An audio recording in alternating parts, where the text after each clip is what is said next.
दोस्तों नमस्कार, आदाब। मैं हूं फराज चौधरी। आप देख रहे हैं India fine news. Uttar Pradesh चुनाव से पहले आखिरकार भारतीय जनता पार्टी ने अपनी गंदा खेल, अपनी गंदी राजनीति शुरू कर दी है। कोरोना संकट में जहां पूरा देश अभी तक भुगत रहा है हमारे सरकार के ढीलेपन की वजह से, सरकार की लापरवाहियों की वजह से, आज वही सरकार अपनी इमेज बिल्डिंग में दोबारा लग गई है। सोचिए, आप एक मीटिंग की गई, एक हाई लेवल मीटिंग की गई है भारतीय जनता पार्टी द्वारा और आरएसएस के द्वारा। इन दोनों ने मिलकर एक मीटिंग करी जिसमें बीजेपी की इमेज बिल्डिंग पर चर्चा हुई है।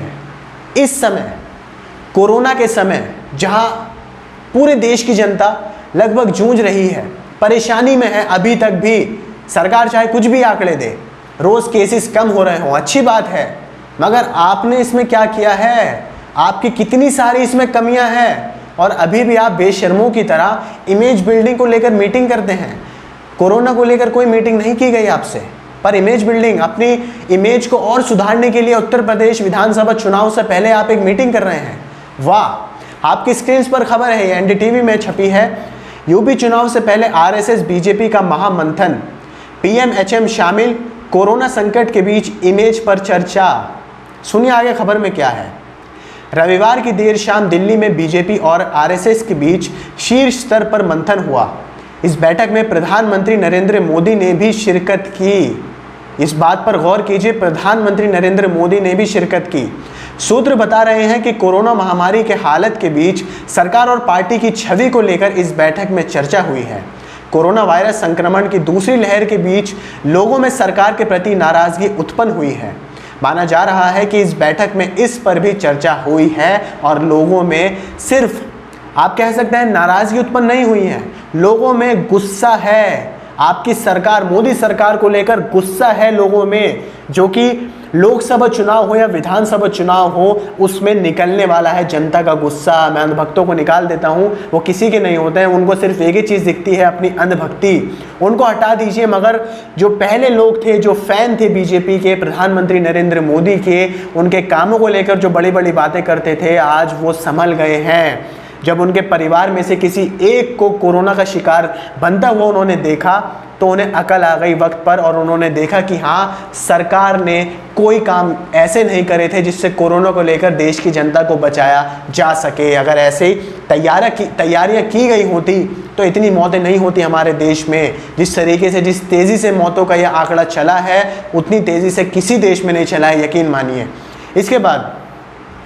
इसके अलावा उत्तर प्रदेश की स्थिति पर भी मंथन किया गया, जहां अगले साल विधानसभा चुनाव होने हैं। राज्य में कोविड की वर्तमान परिस्थितियों पर भी चर्चा हुई। इस बैठक में पीएम मोदी के अलावा गृह मंत्री अमित शाह, बीजेपी अध्यक्ष जेपी नड्डा, आरएसएस सरकार्यवाह दत्तात्रेय होसबाले और यूपी के संगठन मंत्री सुनील बंसल मौजूद थे। सूत्रों के मुताबिक इस बैठक में संगठन और सरकार को लेकर कई महत्वपूर्ण निर्णय लिए गए हैं। अब आप क्या निर्णय लेंगे, ये सवाल मैं आरएसएस से ही पूछ रहा हूँ, जो कि उसका कोई अभी मेरे हिसाब से तो कोई रोल है ही नहीं, क्योंकि आरएसएस की सरकार नहीं है। पर आरएसएस विचारधारा पर काम करने वाली भारतीय जनता पार्टी की सरकार ज़रूर है।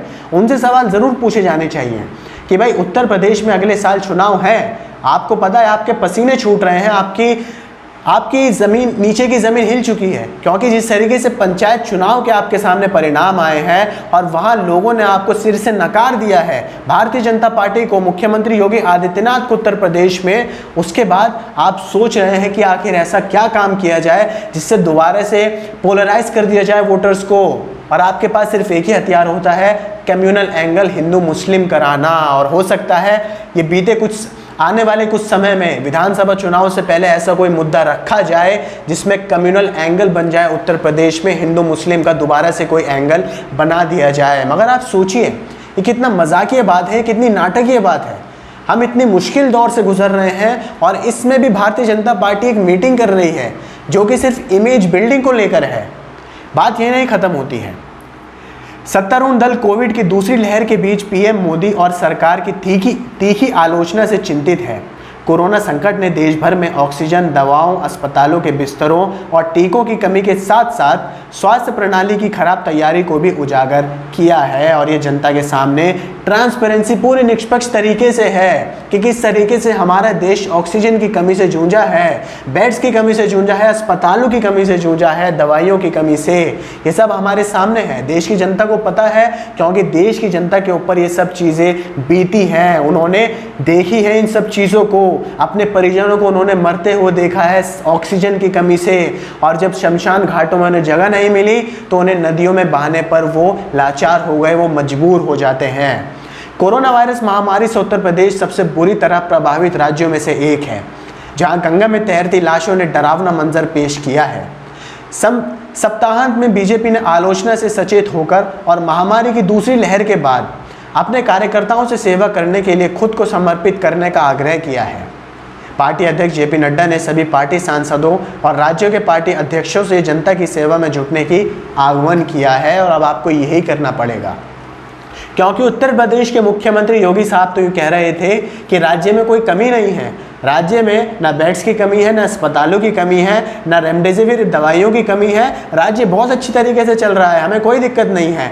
दूसरी लहर से निपटे नहीं हैं और साहब तीसरी लहर की तैयारियों में लग गए थे। आज से कुछ हफ्ते पहले की ये बात है, जब साहब कह रहे थे कि ऑक्सीजन की कमी नहीं है, वहीं मीडिया ने जब जाकर ज़मीनी स्तर पर लोगों से पूछा उत्तर प्रदेश में कि भाई क्या सच में ऑक्सीजन की कमी पूरी है, ऑक्सीजन की कोई दिक्कत नहीं है, तो लोगों ने मुख्यमंत्री योगी आदित्यनाथ को गाली तक दे दी थी कि कम से कम इतना झूठ तो मत बोलो। इतने नाजुक समय में भी भारतीय जनता पार्टी और प्रधानमंत्री नरेंद्र मोदी, जो कि हाल ही में रो रहे थे टीवी पर आकर कि मुझे अपने देश की ऐसी हालत को देखकर रोना आता है, इस तरीके से हाथ जोड़कर वो रो रहे थे, वो खुद इस बैठक में शामिल थे। ज़रा से भी गृह मंत्री अमित शाह क्यों ना हो, वो आरएसएस को लेकर ऐसी बैठक कर रहे हैं। उत्तर प्रदेश विधानसभा चुनाव की तैयारियों में अभी से वो लग गए हैं, हालांकि अगले साल चुनाव है। कोरोना की किसी को चिंता नहीं है, यहाँ टीकों की कमी पड़ रही है, टीकाकरण बंद हो गया है कई राज्यों में, लोगों के पास सरकार के पास वैक्सीन नहीं है, राज्य सरकारों के पास अपने नागरिकों को लगवाने के लिए। और ऐसे में केंद्र सरकार ने कितने करोड़ वैक्सीन को बाहर भेज दिया था। आखिर इसलिए क्या सच में केंद्र सरकार अपने देश की जनता को मौत के मुंह में धकेलना चाहती है? क्या सच में केंद्र सरकार कोरोना महामारी को संभालने में विफल साबित हुई है? आप लोगों को इस मुद्दे पर क्या लगता है? निष्पक्ष होकर मुझे कमेंट बॉक्स में राय ज़रूर पेश कीजिएगा। और अगर अंधभक्त भी इस वीडियो को देख रहे हैं तो वो भी अपने राय ज़रूर पेश कीजिएगा। मैं आपकी राय, आपकी प्रॉब्लम्स को, आपकी लाइनों को ज़रूर पढ़कर उनका रिप्लाई दूंगा। आप लोगों को ये वीडियो कैसी लगी मुझे कमेंट कर बताइए। वीडियो पसंद आई लाइक कीजिए, शेयर कीजिए, हमारे चैनल को सब्सक्राइब कर बेल आइकन को प्रेस कीजिए ताकि सारी अपडेट्स आपको मिलती रहें। मुझे दीजिए इजाज़त।